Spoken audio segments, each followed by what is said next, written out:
오늘 우리가 먼저 생각할 것은 우리가 읽은 본문 5절의 말씀입니다. 우리 5절 말씀을 천천히 한 번 더 읽도록 하겠습니다. 시작. 의인은 거짓말을 미워하나 악인은 행위가 흉악하여 부끄러운 데에 이르느니라. 여러분, 성경에서 의인 혹은 악인 이렇게 말할 때 그 의인과 악인은 드러나는 행동을 두고 가늠하는 것이 아닙니다. 성경에서 악한 자 혹은 악인 이렇게 말할 때 그것은 나쁜 마음으로 다른 사람을 해치는 그런 사람들을 말하는 게 아니라는 거죠. 여러분, 성경에서 의인 혹은 악인은 하나님에 대한 태도를 가지고 그렇게 말합니다. 하나님에 대한 태도뿐만 아니라 특별히 하나님의 말씀에 대한 태도를 가지고 의인이다 혹은 악인이다 그렇게 말하는 거죠. 하나님을 모르는 사람들, 또 하나님의 말씀을 믿지 않는 사람들, 그가 스스로 자신은 선하다 그렇게 여겨도, 그리고 선하게 보일지라도 여러분, 그 사람은 악한 사람인 겁니다. 왜냐하면 그의 본성 자체가 변화되지 않았기 때문에 그렇다라는 거죠. 의인과 악인, 좋아하는 것부터 여러분 다릅니다. 의인은 어떻습니까? 의인은 하나님의 말씀을 사랑하고 좋아하고 따릅니다. 의인에게는 말씀이 사실 전부이지요. 그 의인은 하나님의 말씀을 양식으로 삼고 그리고 날마다 그 말씀으로 인도함을 받게 되는 겁니다. 여러분, 그 사람들이 바로 하나님의 아들이지요. 여러분, 우리가 이렇게 온 힘을 다해, 온 마음을 다해 하나님의 말씀을 우리가 받고 들어야 되는 이유가 어디에 있습니까? 하나님의 이 말씀이 이 땅을 성도로 살아가는 우리들, 특별히 하나님의 자녀된 우리들에게 여러분, 그 말씀이 생명이 되기 때문에 그렇다라는 것입니다. 그 말씀이 우리를 인도해 가시고 그 말씀이 우리를 위기에서 건져주시기 때문에 우리가 말씀을 들을 때 마음을 다해 또 온 힘을 다해 그 말씀을 우리가 받아야 되는 거죠. 그래서 이 잠언 13장을 시작하면서 1절에서는 이렇게 말합니다. 아비의 훈계를 듣는 그 아들이 지혜로운 아들이라. 그렇게 말씀하고 있어요. 왜 그렇습니까?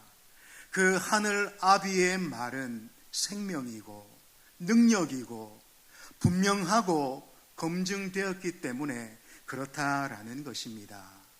다시 말해 하나님의 말씀은 확실하고 그리고 우리를 살리는, 특별히 위경에서 우리를 건지는 말씀이다라는 거지요.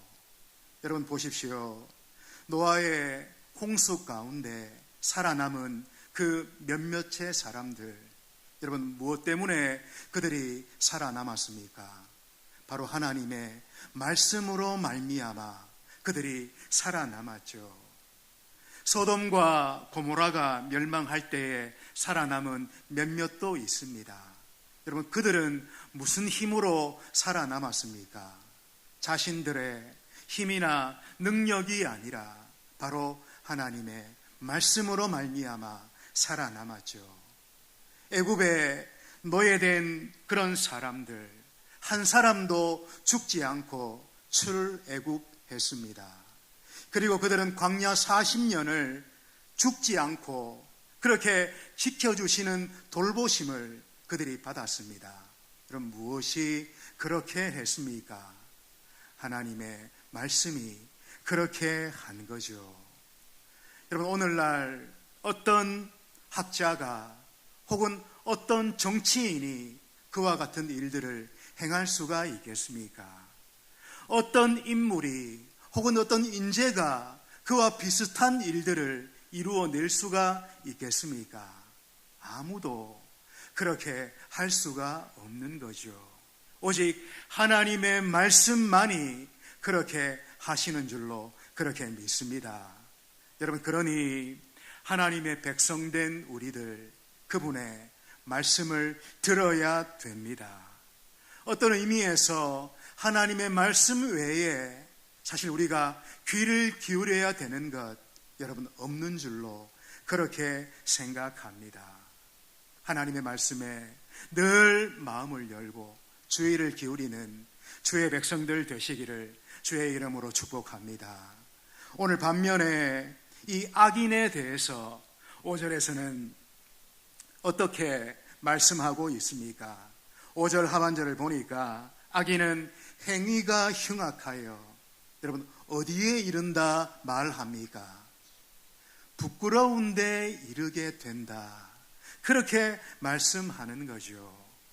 하나님의 말씀을 사랑하지 않고 또 듣지 않고 따르지 않고 그 말씀을 농담처럼 여기는 그런 악인들, 여러분, 결국은 부끄러움에 처하게 된다, 그렇게 말씀합니다. 여러분, 생각해 보십시오. 하나님의 말씀이 아니고 자기 생각으로, 자기 경험으로 여러분, 어떻게 홍해를 가를 수가 있겠습니까? 어떻게 머리털럭 하나 상하지 않고 애굽에서 탈출할 수가 있겠습니까? 어떻게 광야 40년을 죽지 않고 버텨낼 수가 있겠습니까? 말씀이 아니면 결국은 실패하고, 말씀이 아니면 결국 부끄러운데 이를 수밖에 없다라는 것이죠. 여러분, 그러므로 하나님의 백성된 우리들, 그분의 말씀에 여러분, 우리가 창념하고 그분의 말씀에 주의를 기울이고 그분의 말씀에 마음을 쏟는 우리가 되어야 됩니다. 하나님의 그 말씀, 그분의 음성을 우리는 늘 귀를 기울이며 들어야 된다라는 거지요. 비록 그 음성 어떻습니까? 작고 세미합니다. 세상의 소리와 인간의 소리는 우리의 귓전을 그렇게 크게 울려도 여러분, 우리는 작고 세미한 하늘 아버지의 음성을 들을 수가 있어야 되는 거죠. 우리가 잘 알듯이 우리 주님 야이로의 딸을 살려주실 때 주님은 염려하지 마라, 믿음을 가지라, 그렇게 말하시면서 잔다, 그렇게 말씀하셨습니다. 그런데 사람들, 세상은 어떻습니까? 그가 죽었다 하며 헌화하며 울며 잔다 하시는 그 주님의 말씀을 비웃었습니다. 그러나 여러분, 어느 말이 사실입니까? 누구의 말이 진리입니까? 잔다 하는 주님의 말씀이 진리입니까? 죽었다 하는 세상의 말이 사실입니까? 비록 세미하고 또 작은 음성이지만 잔다 하는 그 주님의 말씀이 진리이고 사실인 것이죠. 왜 그렇습니까? 우리 주님이 그 아이를 살리시고 그 아이를 일으키셨기 때문에 그렇다라는 거지요. 여러분, 오늘 이 땅을 성도로 살아가는 우리에게도 이 두 가지 음성이 늘 들립니다. 세상의 그 큰 소리와 작고 세미하지만 하늘의 그 음성이 늘 우리 앞에 놓여 있어요. 우리는 이 두 가지의 소리 중에 늘 한 가지를 선택하며 따르며 그렇게 살아야 됩니다. 여러분, 이 둘 중에 주의 음성 들을 수 있기를 축복합니다.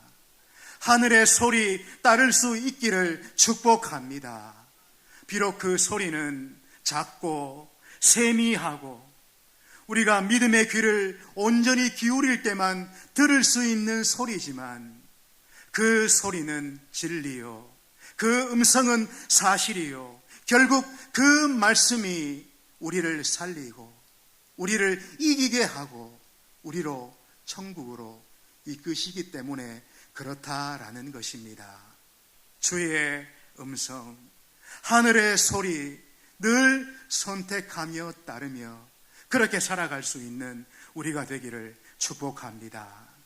여러분, 그래서 이어지는 6절 상반절에서 뭐라고 말씀하고 있습니까? 공의는 행실이 정직한 자를 보호하고, 그렇게 말씀합니다. 여러분, 이게 무슨 말입니까? 우리가 하늘의 음성을 듣고 하나님의 말씀을 붙들고 따를 때, 그럴 때 우리의 행실이 정직해질 수밖에 없다, 그렇게 말씀하고 있는 거죠. 왜 그렇습니까? 그 하나님의 말씀이, 그 하늘의 음성이 우리의 행실을 꾸짖고 우리의 행실을 책망하기 때문에 그렇다라는 것입니다. 그래서 그 말씀 때문에, 그 말씀으로 인하여 내 행실이 더 나아지고 정직해지고 선할 수밖에 없음을 말씀하고 있는 거죠. 여러분, 그러므로 중요한 게 뭡니까? 하나님의 음성을 듣는 겁니다. 특별히 하나님의 말씀 속에서 그분의 음성을 듣는 거죠. 그러니 여러분, 우리가 개인적으로 하나님 앞에서 이 성경을 열고 이 성경을 펴는 것, 여러분, 이게 얼마나 중요한지 모릅니다. 내가 하나님 앞에서 성경을 여는 그 순간, 하나님이 오로지 나에게 말씀하시는 순간인 것을 여러분 기억해야 됩니다. 그때 내 삶의 정황을 이해하시는 그분께서 그 삶의 모든 것들을 헤아려 주시며 그 위에 하늘의 지혜로 우리에게 훈계하시고 말씀하신다라는 거지요. 여러분, 특별히 그리할 때 우리가 그분의 칭찬을 듣는 것 중요합니다. 그러나 칭찬을 듣는 것보다 그분의 책망, 그분의 꾸짖음 여러분 들을 수 있다면 그보다 더 복은 없는 거죠. 그 말씀으로 말미암아 내 행실이 더 나아지고 또 더 정직해지고 더 선해지는 그런 은혜의 역사가 우리 가운데 나타나기 때문에 그렇습니다. 아주 사소하고 작은 부분까지 그 책망의 음성을 우리가 늘 듣는다면 여러분, 우리가 얼마나 그분을 닮아가는 모습이 우리 안에 세월이 갈수록, 신앙의 연수가 더할수록 우리에게 더 나타나게 될까요? 생각만 해도 은혜스러운 그런 일이 아닌가 여러분 여겨집니다. 그래서 시편 16편 7절에서 시인이 뭐라고 고백합니까? 화면에 나왔습니다. 같이 한번 읽도록 합니다. 시작. 나를 훈계하신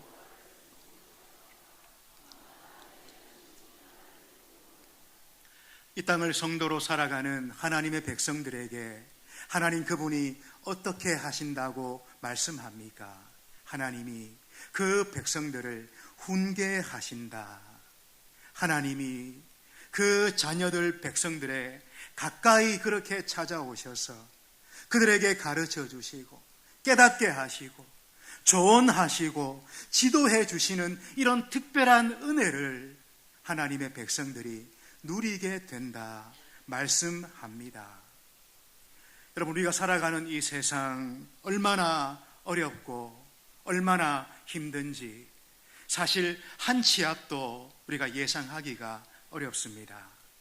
이런 세상을 살아가는 우리가 내 생각으로, 내 지혜로 무언가를 결정하고 무언가를 판단할 때 여러분, 그 일이 얼마나 불안하고 얼마나 미숙한지 우리는 너무나 잘 알고 있는 거죠. 그런데 그렇게 하나님 한 분만 의지하며 그분의 말씀을 붙들고 인도함을 받기를 원하는 그 자녀들에게 하나님께서 지금 어떻게 하신다고 말씀합니까? 하나님이 그 자녀들을 훈계하신다. 하나님이 그 자녀들에게 찾아오셔서 그 마음들을 헤아려 주시고 필요한 대로 그들에게 가르침과 조언을 허락해 주신다 말씀하는 거죠. 여러분, 그 결과가 뭡니까? 밤마다 내 양심이 나를 교훈하도다. 그러니까 내 양심이 살아나게 되고 내 양심이 선한 양심이 되어서 밤마다 나를 교훈하고 또 깨닫게 하시는 이 역사를 우리가 누리게 되는 거죠. 남들은 다 자고 쉬는 그 밤에 내 영혼과 내 양심은 깨어서 내 삶이 바뀌고 변화되고 회복되고 인도함을 받는 그 일들이 내 가운데 일어나게 된다는 겁니다. 이게 한 번, 두 번에 그치는 것이 아니라 거듭거듭 세상 끝날 때까지 하나님께서 그의 자녀들을 그렇게 훈계하시고 이끌어 가시는 은혜를 누리게 된다는 거지요. 여러분, 기억해야 됩니다. 하나님께서는 그의 자녀들, 그의 백성들을 절대로 홀로 버려두시지를 않습니다. 하나님은 절대로 그의 자녀들을 홀로 터벅터벅 그렇게 메마른 땅을 걸어가듯이 혼자 버려두시는 분이 아닙니다. 우리가 시련을 만나고 아픔을 만나고 고난을 겪을 때마다 우리가 성도로서 그분의 자녀로서 사람들을 찾고 사람들에게 도움을 구하는 것이 아니라 또 이런저런 방법들을 강구하는 것이 아니라 어찌하든지 어렵고 힘들지만 그분 앞에 나아가고 그분을 의지하고 말씀을 붙들고 매달릴 때 하나님 그분은 우리를 찾아오셔서 우리를 지도하시고 우리를 훈계하시고 우리를 인도하시는 그런 역사를 우리 가운데 허락해 주신다라는 것입니다. 윽박 지르는 게 아니고 무섭게 그렇게 몰아세우는 게 아니고 우리의 생각을 다 아시고 그 생각과 지식을 뛰어넘는 하나님의 뜻과 마음들로 우리를 인도해 가시는 그런 은혜의 선한 역사들을 우리가 누리게 된다라는 거지요. 여러분, 그렇게 우리를 지도하시고 우리를 인도하시고 우리를 교육하시는 우리 그분을, 그 주님을 여러분 우리가 알고 있습니까? 그렇게 하나님의 영으로 인도함을 받는 그들이 바로 하나님의 아들이라, 하나님의 자녀라, 그렇게 말씀하고 있는 거죠. 여러분, 그렇게 그분을 아는 하나님의 백성들, 하나님의 자녀들 되시기를 주의 이름으로 축복합니다. 이제 한 가지 더 우리가 생각할 것, 읽은 본문 8절의 말씀입니다. 우리 8절 말씀 같이 한번 읽도록 그렇게 하겠습니다. 시작. 사람의 재물이 자기 생명의 속전일 수 있으나 여러분, 우리 수중에 돈이 좀 있을 때 여러분 어떻습니까? 우리 수중에 돈이 좀 있으면 참 유용합니다. 그리고 편합니다. 그리고 또 마음 한켠이 좀 든든하기도 합니다. 그런데 돈이 이렇게 있을 때 그런 좋은 점이 있는 반면에 또 한편으로는 우리 마음이 불안하기도 하고 또 좀 부담스럽기도 합니다. 혹시 좋지 않은 일이 일어날까? 혹시 나쁜 짓을 당할까? 여러분, 그런 불안함이, 두려움이 우리 가운데 있는 거죠. 그러니까 우리가 방금 읽은 이 8절의 말씀, 이 말씀은 돈의 양면, 재물의 양면을 우리에게 말씀합니다. 돈이 가져다 주는 유익과 또 돈이 가져다 주는 위협, 이 두 가지를 우리에게 말씀하고 있는 거죠. 여러분, 부한 자는 재물이 주는 유익을 누릴 수도 있습니다. 돈으로 인해, 재물로 인해 그런 유익을 누릴 수도 있지만 또 한편으로는 오늘 말씀과 같이 위협과 협박에 또 불안에 우리가 내몰릴 수도 있다라는 거죠. 그러나 반대로 가난한 자들은 어떻습니까? 그런 위협과 불안에서는 자유할 수 있지만 그러나 돈이 주는 그 유용함 누리지 못합니다.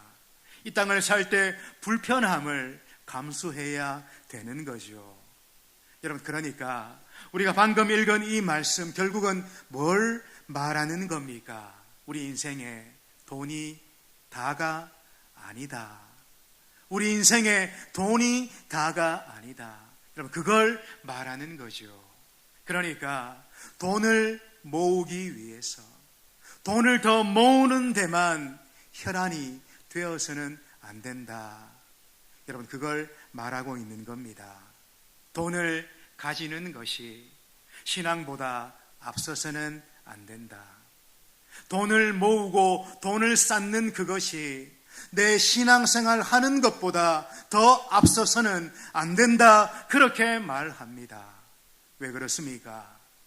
돈을 많이 가지는 그 자체가 우리 인생의 목적이 아니기 때문에 그렇다라는 거죠. 여러분, 사실 우리들은 어떻습니까? 만족이 없는 것 같습니다. 사실 우리는 좀처럼 만족하지 못하는 그런 자들이에요. 먹고 살 수 있는 그런 정도가 되고 또 하나님을 섬기고 이웃을 섬길 수 있는 그런 정도가 됨에도 불구하고 어떻습니까? 만족하지를 못합니다. 더 가지고 더 모으고 더 쌓기 위해서 혈안이 되어져서 신앙생활 뒤로 하고 하나님도 뒤로 하고 믿음도 뒤로 하는 그런 모습, 여러분, 우리가 종종 나타내곤 하다라는 거죠. 여러분, 그러나 기억해야 됩니다. 돈은 인생의 목적이 될 수 없습니다. 표정들이 어두우시네요. 한번 우리 크게 한번 따라 할까요? 돈은 인생의 목적이 될 수 없습니다. 예, 한 10% 정도는 안 하시는 것 같아요. 예, 돈은 우리 인생의 목적이 될 수가 없습니다. 특별히 이 땅을 성도로 살아가는 우리들, 하나님의 백성으로 이 땅을 살아가는 우리들은 여러분, 우리 인생에 그 돈이 목적이 될 수가 없는 거죠. 여러분, 그건 그저 우리가 이 땅을 살아가는데 그저 유용한 도구가 되고 하나님을 잘 섬기고 또 이웃을 잘 섬기는데 필요한 유용한 도구가 될 뿐인 겁니다. 여러분, 세상은 뭐라 합니까? 우리가 들으려 애를 쓰지 않아도 돈이면 다 돼. 돈이면 다야. 여러분, 크게 우리에게 그렇게 외칩니다. 여러분, 그건 세상의 소리고 세상의 주장이죠. 여러분, 돈은 우리가 돈을 내려다보고 그걸 다스리고 그걸 우리가 통제하며 그렇게 사용할 때 그 돈은 우리에게 유용한 도구가 됨에 틀림없습니다. 그러나 우리가 돈을 우러러보고 그 돈을 사모하고 어찌하든지 그걸 쌓아두려고 애를 쓰며 마음을 뺏기고 정신을 뺏기고 그렇게 살면 여러분, 결국은 우리가 돈의 소유가 되고 돈이 우리를 지배하고 우리는 돈의 종으로 여러분 살아갈 수밖에 없다라는 거지요. 그래서 11절에 보니까 이렇게 말씀합니다. 우리 같이 한번 상반절 읽습니다. 시작. 망령되이 얻은 재물은 줄어가고. 망령되이 얻은 재물은 어떻게 된다고요? 줄어가고. 망령되이 얻은 재물, 그러니까 하나님 없이 끌어모으는 것, 하나님 없이 쌓아놓는 것, 믿음으로가 아니라 내 욕심을 따라, 내 정령을 따라 끌어모으고 쌓아놓는 것, 여러분 사실은 모으나 마나다라는 겁니다. 결국 어디에서 새어나가도 새어나가게 되고, 결국 어디서 터져도 터지게 된다라는 거죠. 여러분, 그러므로 하나님의 백성들 어떻게 살아야 됩니까? 지금 내게 주신 것 감사하고 만족하고 그렇게 살아야 됩니다. 현재 내게 주신 것, 그것에 감사하고 만족하고 그렇게 살아야 됩니다. 이미 내게 주신 것들, 그것을 감사하며 그걸 어찌하든지 하나님을 위해서 그리고 이웃을 위해 즐겨 사용하기를 애쓰는 그런 삶을 우리가 살아야 되는 거죠. 여러분, 그게 하나님의 나라고 그 나라에 속한 자들이 살아가는 삶의 모습인 것입니다. 사람들은 누가 돈을 많이 버는가, 누가 돈을 많이 쌓아놓고 그렇게 사는가, 여러분 거기에 얼마나 많은 관심이 있는 줄 모릅니다. 심지어 교회 안에서도 초미의 관심이 여러분 바로 그거죠. 침을 흘리며 부러워하는 것도 바로 그겁니다. 여러분, 그러나 중요한 게 뭡니까? 돈을 얼마나 가지고 있는가, 돈을 얼마나 쌓아놓고 살아가는가, 그것보다 더 중요한 것은 지금 얼마나 감사하며 살고 있는가, 지금 얼마나 만족하며 살고 있는가, 특별히 지금 내게 있는 그것을 내가 얼마나 하나님 앞에 선용하며 아름답게 사용하며 그렇게 살아가고 있는가. 여러분, 이게 사실은 더 중요한 거죠. 특별히 이 땅을 성도로 살아가는 우리들, 하나님의 은혜로 지옥의 멸망의 권세를 벗어난 우리들, 여러분, 내게 주신 모든 것들, 내가 얼마나 이 땅 살 동안에 가치 있게 사용하는가, 그걸 하나님 앞에서 선용하며 살아가는가, 여러분 여기에 우리의 온 마음을 쏟아야 됩니다. 그래서 우리가 너무나 잘 아는 존 웨슬리는 평소에 이런 말을 자주 했습니다. 같이 한번 읽습니다. 시작. 당신의 지갑이 회개할 때까지 당신은 진짜 회개한 것이 아니다. 당신의 지갑이 회개할 때까지 당신은 정말로 회개한 게 아니다. 그렇게 말했습니다. 여러분, 돈이 내 안전을 지켜주고, 돈이 내 삶을 보장해주고, 돈이 내 생명을 지켜준다. 여러분, 이렇게 생각이 강하면 강할수록 여러분 어떻게 됩니까? 내게 있는 그 돈, 내가 대가 없이 누군가에게 주고 또 누군가에게 그저 그 돈을 주는 것, 여러분 얼마나 어려운지 모릅니다. 마치 내 자신을 주는 것 같고 내 안전을 주는 것 같은 그 일, 얼마나 어렵고 얼마나 두렵고 얼마나 못하는지 몰라요. 그런데 그런 우리가, 나는 돈을 섬기지 않습니다. 나는 돈을 섬기는 것이 아니라 나는 하나님을 섬깁니다. 이걸 증명하는 강력한 행동이 뭔가? 바로 헌금하고 구제하는 겁니다. 나는 하나님만을 섬깁니다. 나는 돈을 섬기는 게 아니라 나는 하나님을 섬깁니다. 이걸 증명하는 가장 강력한 성도의 행동이 바로 헌금과 구제입니다.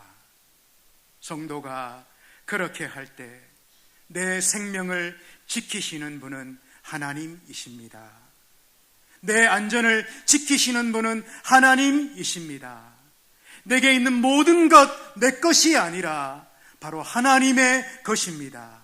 이걸 실천적으로 우리가 증명하며 나타내 보이는 것이 바로 헌금과 구제인 거죠. 여러분의 지갑은 하나님 앞에 참으로 회개했습니까? 아니, 여러분 진정 하나님 앞에 회개한 하나님의 사람들입니까?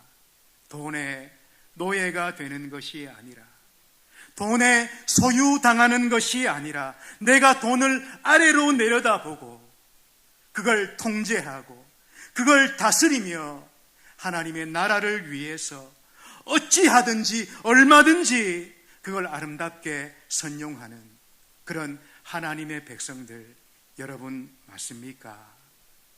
하나님 앞에서 내 가진 것 비록 많지 않지만 감사하는 우리가 되기를 축복합니다. 내게 주신 모든 것들 화려하진 않지만 만족하는 우리가 되기를 축복합니다.